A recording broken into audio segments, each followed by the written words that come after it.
Hi everyone, here's what's bothering me today.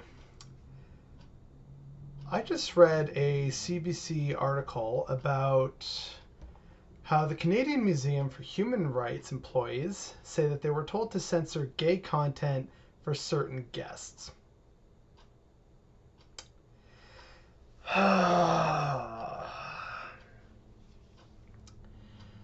So apparently, several employees allege that they were told by their management that certain groups, especially religious groups and certain school groups, were asking them to not talk about some of the more uncomfortable subjects, such as gay rights, perhaps even racism. We're not sure. It's a developing story. But it really just brings home the fact that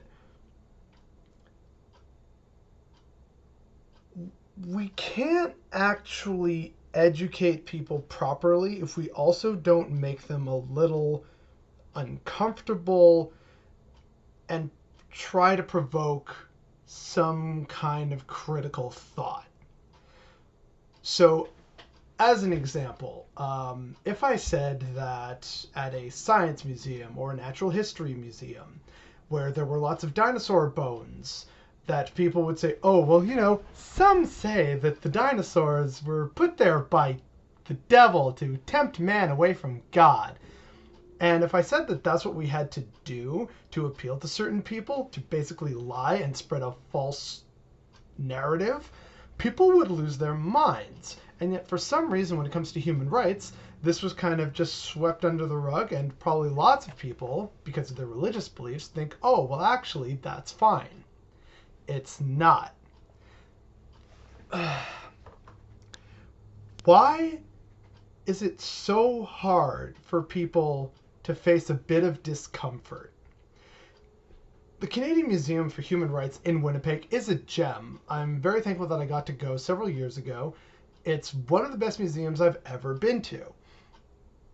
I strongly encourage anyone who's ever going to go to Winnipeg to go and visit this museum. It's fascinating, harrowing, full of really interesting crafts and presentations and exhibits.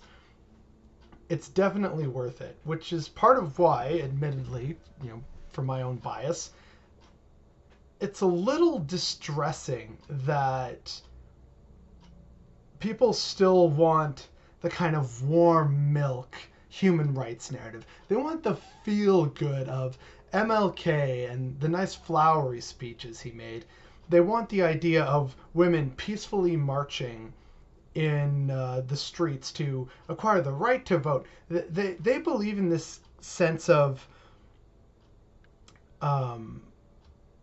peace and order, and cooler heads prevailed and we got our rights. But that's not the truth. And that's part of what this museum does. It kind of rips the band-aid off, both for Canada's past abuses towards blacks, natives, as well as globally. The Holocaust part of the museum is very hard to get through. With that said, these are things that, for most people, would be upsetting and uncomfortable. And yet, there are exemptions being made by management at this museum to let people have their religious comfort instead of facing the fact that Christians in many parts of the world continue to terrorize gay people. Muslims in many parts of the world continue to terrorize gay people.